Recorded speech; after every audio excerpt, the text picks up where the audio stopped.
సంవత్సరాల తరబడి ఎన్ని మందులు వాడినా మీ మోకాల నొప్పులు తగ్గట్లేదా? ప్రాణ పెయిన్ క్లినిక్ లో అత్యాధునిక చికిత్స. Welcome to Suman TV. Kolkata doctor 31 ఏళ్ల జూనియర్ డాక్టర్ పైన జరిగిన హత్యాచారం కేసులో ప్రధాన నిందితులుగా ఉన్న సంజయ్ రాయ్ ఇవాళ ప్లేటు ఫిరాయించాడు. నా వెనకాల ఇమేజ్ లో కనిపిస్తున్నాడు. ఇక్కడ ఇంటర్నెట్ ద్వారా నేను ఓపెన్ చేసిన ఇమేజ్ సంజయ్ రాయ్ ఏ రోజైతే ఆగస్టు 9వ తేదీ తెల్లవారుజామున ఉదయం 4:03 ఎవరైతే హత్యకు గురైన డెడ్ బాడీగా దొరికిన జూనియర్ డాక్టర్ ఉన్న సెమినార్ హాల్లోకి ఎంటర్ అవుతున్న సీన్ ఇది. ఈ సీన్ ఒకసారి చూడండి. ఈ సీన్ ఇది. ఉదయం ఆ రోజు ఉదయం 4:03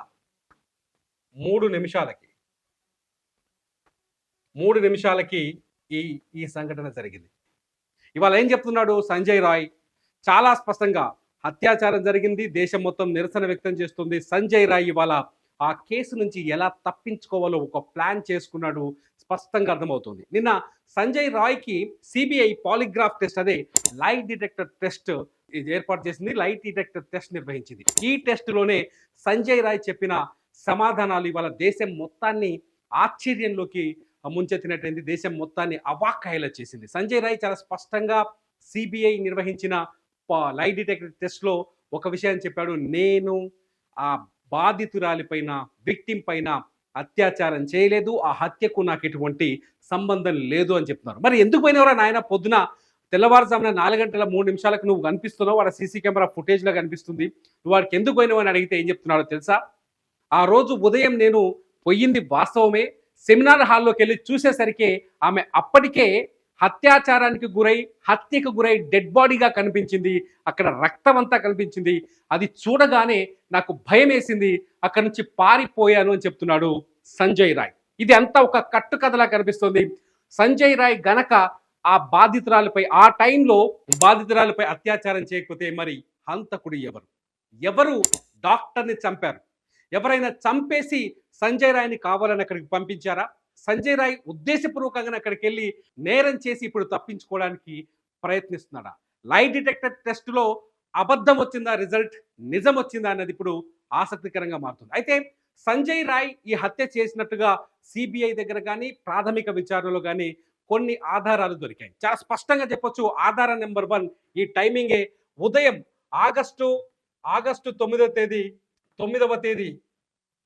ఉదయం 4:03 ఎవరైతే బాధితురాలు నిద్రిస్తూ ఉన్నారో సెమినార్ హాల్లో, ఆ హార్జీ కేర్ హాస్పిటల్లోని 3వ అంతస్తులో ఉన్న సెమినార్ హాల్లో నిద్రిస్తుందో ఆ టైంలో మనోడు ఎంటర్ అయ్యాడు.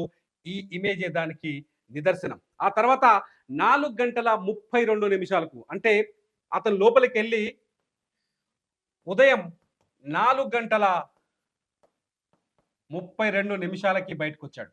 దాదాపు 29 నిమిషాలు 29 minutes సెమినార్ హాల్లో ఉన్నాడు. 29 నిమిషాలు సెమినార్ హాల్లోనే ఉన్నాడు. ఇవాళ సంజయ్ రాయ్ చాలా చెప్తున్నాడు, నేను పోయాను సెమినార్ హాల్లోకి, డెడ్ బాడీని చూసి భయపడి బయటకు వచ్చాను, నేను శుద్ధ పూసాను, నాకేం తెలియదు అని చెప్తున్నాడు. మరి ఈ 29 నిమిషాలు ఏం చేసిండు లోపల?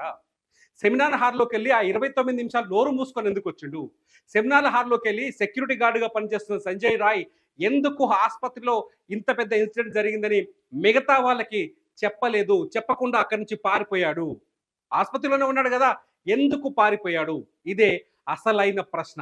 పారిపోవడానికి 2 రీజన్స్. ఒకవేళ సంజయ్ రాయ్ హత్య చేయకపోతే, ఎవరైనా హత్య చేసి వెళ్ళిపోతే సంజయ్ రాయ్ని వెళ్ళి అక్కడ సిచ్యువేషన్ చూసిరా మనకి పంపించి ఉండాలి, లేదంటే సంజయ్ రాయ్ హత్య చేసి ఉండాలి అనేది చాలా స్పష్టంగా అతి చిన్నపిల్లాడు చెప్పిన అర్థమైపోతుంది. ఇక్కడ చూడండి, 29 నిమిషాలు ఏం చేశాడు? ఉదయం 9:30 ఆగస్టు 9వ తేదీ ఉదయం 9:30 బాధితురాలపై అఘాయిత్యం జరిగినట్టుగా మీడియాకు కానీ బయటి ప్రపంచానికి కానీ అక్కడున్న వ్యక్తులకు కానీ తెలిసింది, బయటకు వచ్చింది. ఉదయం 9:30 ముందే ఉదయం 4:32 మనోడు 4:03 లోపలికి పోయి శుద్ధపూస ఏం చూసి వెనక్కి వచ్చిండు, ఎందుకు బయట వాళ్ళకి చెప్పలేదు? కనీసం ఆసుపత్రి యాజమాన్యానికైనా చెప్పాలి కదా, ఎందుకు చెప్పలేదు? అంటే ఇందులో సంజయ్ రాయ్ నిజంగానే ప్రేరేపితుడైన నిందితుడు. ఖచ్చితంగా సంజయ్ రాయ్కి ఇక్కడ హత్యకు సంబంధం ఉందనేది చాలా స్పష్టంగా అర్థమవుతుంది. ఈ విషయాన్ని లైట్ డిటెక్టర్ టెస్ట్లో కూడా సిబిఐ కనిపెట్టలేకపోయిందా అనే సందేహాలు ఇక్కడ కలుగుతున్నాయి. ఇకపోతే చాలా స్పష్టంగా సంజయ్ రాయ్ హత్య చేసినట్టుగా చాలా ఆధారాలు మన దగ్గర ఉన్నాయి. మొదటి నుంచి మనం చూస్తున్నవి, మనం వింటున్నవి, సంజయ్ రాయ్ గతంలో మొట్టమొదటిగా కోల్కతా పోలీసులకు చెప్పినవి. సంజయ్ రాయ్ని ఈ హత్య జరిగిన 6 గంటల్లోపే పట్టుకున్నారు పోలీసులు.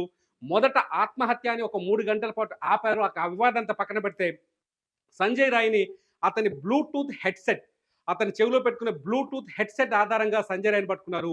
హెడ్సెట్ ద్వారా సంజయ్ రాయ్ అడ్డంగా దొరికిపోయాడు. అంతేకాదు సంజయ్ రాయ్ బూట్ల పైన, షూ పైన రక్తపు మరకలు ఉన్నట్టుగా గుర్తించారు. రక్తపు మరకల్ని, ఆ షూని కూడా ఒక ఆధారంగా తీసుకున్నారు. ఇకపోతే సంజయ్ ఏదైతే బాధితురాలు చేతి వేళ్లలో అత్యాచారం అత్యంత పాశవికంగా పశువులా ప్రవర్తిస్తున్న సందర్భంలో బాధితురాలి చేతి వేళ్ల గోళ్లలో నిందితుడి చర్మం చిక్కుంది.